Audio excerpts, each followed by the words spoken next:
And if you think about what society is, we're actually a very untrusting species. We grew up in our tribe. We knew the people around us. If someone new came, we didn't trust them. Who is that person? Why are they walking this way? So society doesn't allow us to trust each other because that's the nature of humans.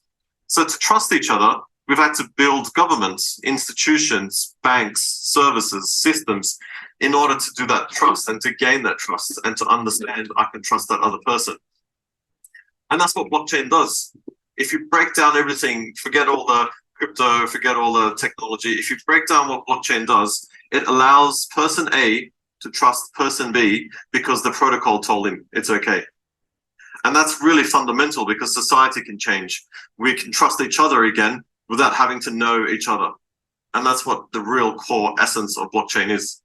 So with this technology, for the first time, we can actually honor the original vision of the internet to be a trusted network for machines and people to trust each other. So we can trust the network without the need to know and trust each other. Quite powerful. But we have a problem. Blockchains are flawed. We have a problem because blockchains are closed proprietary networks. And if you look at what's happening, Ethereum is being built in isolation. Hyperledger is being built in isolation. Ripple, they're all closed proprietary networks. So whatever you do, you're only on that one blockchain. It's very difficult to do something on Ethereum and be recognized on Ripple and vice versa. We on location. I remember way back. You ain't have no swag. You did a little research. Now you got a moon bag. Now you got a new walk. Now you got new swag. You did a little research. Now you got a moon bag. Well, let me show you what the moon bag's like. You take them gains when it gets that high. I mean, the market may dip for a little bit. That's when I hurry up and buy. Me, I just wanna rub them thighs. I like my oatmeal chunky. Banana nuts all in it. Shit, you're talking about the blockchain monkeys. It's a solo nation. Ambrosia Collective has a pre-workout that is mushroom enhanced. How did I find it? Well, first of all, I take a plant-based protein. And where do I get it? Ambrosia Collective. Link is in the description. And what do I mix with that? Sea moss. Has over 92 minerals that the body needs. Okay, now got my immune system in check. But now when it comes to crypto, we're talking about cold storage. Get your crypto off the exchange and into a cold storage wallet to where only you have access. Okay, DCENT wallet link in the description. Now, what is going on, blockchain monkeys? Eagle here. Now, I want to thank you for coming to my jungle. But first of all, I'm no financial advisor whatsoever, nor am I professional in blockchain technology. But there is one thing that I absolutely will do, and that's give my opinion. So today, you got Quant coming down your neck. Have you seen what is coming down the pipe? Are you understanding the universal interoperability that is happening right in front of your face? And when you talk about building the bridge, ladies and gentlemen, Quant Networks, they got something so sick. Like, have you had a chance to look at the intricate details over there? Oh my goodness, before we can even get to it, I'm gonna need you to rub those hands together. Real vigorously. And slide down Twitter. Now, coming in hot, we got Greg Lunt. If you haven't had a chance to do your thorough research on Quant Networks, why don't you get in here and get up to speed on what's happening, okay?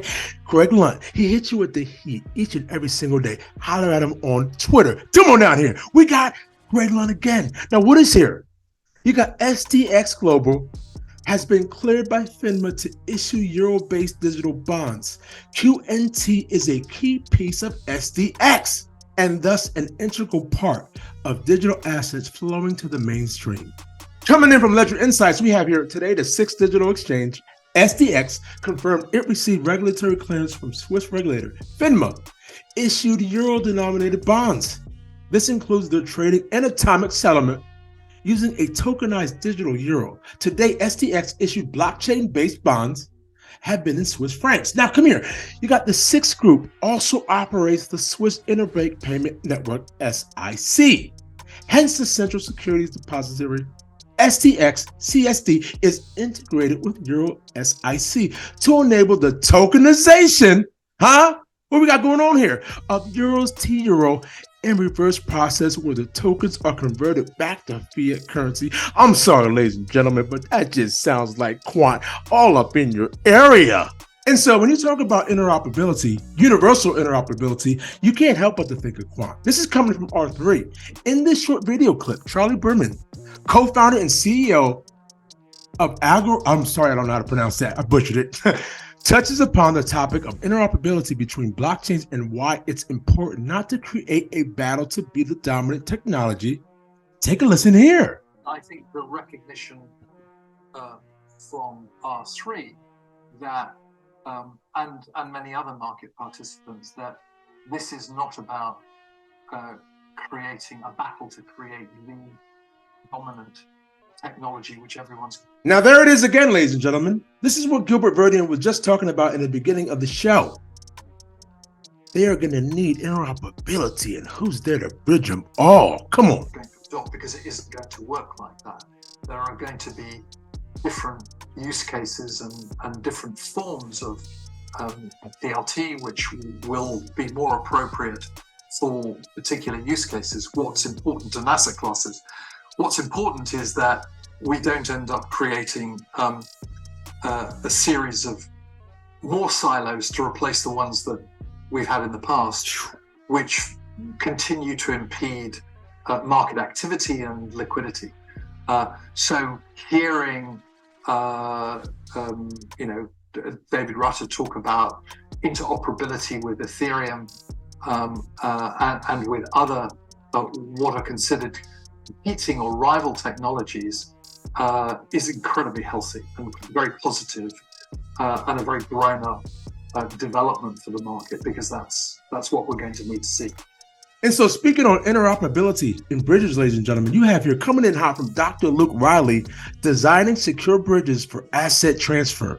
And this is what I love about Quant Networks, because they can spot the difference, okay? You have here bridges are used to move digital assets from one blockchain to another and our foundational concept for interoperability. Unfortunately, they are frequently cited as significant vulnerability point in large-scale hacks and theft. This doesn't have to be the case. Bridges can be designed securely if the right architecture and protocols are in place, explains Dr. Luke Riley. Okay, so peep game. Bridges can vary in complexity.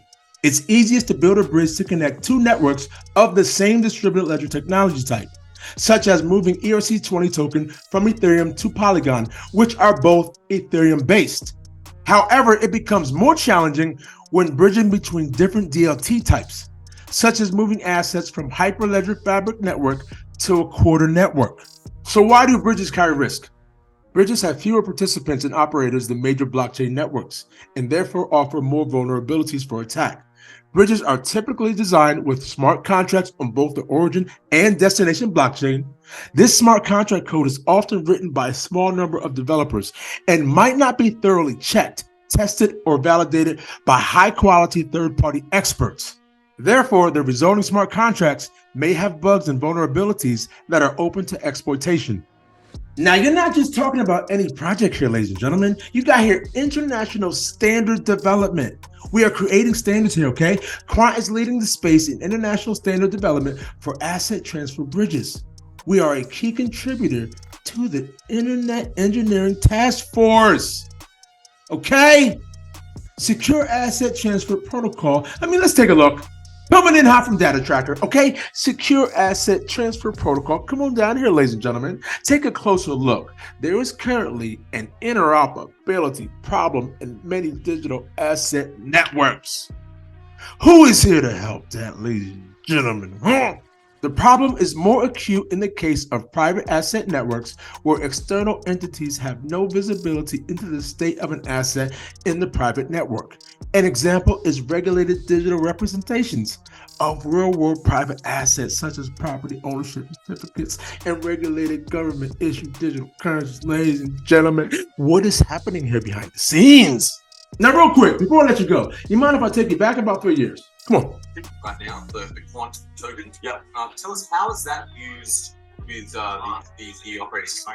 Yeah, so we're quite excited. It's quite innovative the way we've done it. It really solves the enterprise use case and developer community use case. And so what we've got with our token is a way where we're enforcing security. And so the Quant token is used to validate, verify, sign every transaction that goes through Overledger. From a security perspective, you need three things: confidentiality, integrity, and availability. Without that, security fails. And so we enhance security with the way we've architected our operating system with the token. And we're also using that as a means of value to transfer between different networks. So can you imagine a stable coin, a digital asset of some sort that can travel between Ethereum networks, Bitcoin, Hyperledger, Corner, and be able to be understood and transacted across different types of platforms? And we can do that with our technology. And so it's and we've got a secret that we're working on. It's something to do with transport. And so we're using our features and the technology in Overledger to be able to transport digital assets across multiple blockchains. So right now, what is the sort of tokenomics of Quant token? Yeah, so it's really, again, back to signing the transactions and using that for validation. Then the tokens get burned. But they're locked. So the way it works, like I said, we've covered enterprise and the community versions. And so the tokens are used for you to have access to the network. So you need licenses. And so when you have access, all those tokens are locked up. And then you pay transaction fees with the tokens as well. And so that's used for transactions. So it's kind of like Stellar, the way Stellar is operating, but then you're moving that digital asset with the token as well. So it's like a multi-utility token. Come on with it. One sort of stake, I guess, to use the system. And then, I guess, does it get unstaked, or how does that work?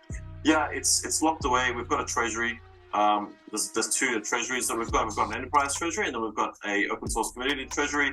And Do you see how far ahead of their time they were, ladies and gentlemen? Come on with it. away, putting it out of circulation, and it handles all the transactions and what enterprise and developers need for you to operate and run on this network. Makes sense. And what are you sort of seeing? What are the sort of main kind of businesses that you can Quant right now? We're heavily enterprise focused. I mean, on the I can go into examples. We've got some banks, some financial services, some government use cases, and they're using Overledger to create universal applications that are cross-platform. Because enterprise don't like to be locked into one blockchain. They don't know which one is the right one. And so they're using us to have access to all the blockchains and be cross-platform. Are you understanding how huge did you hear what he just said? Quant Networks is gonna melt your face. Cause it's the standard in this bitch. XRP. I went to YouTube University, and now they mocking me with no degree.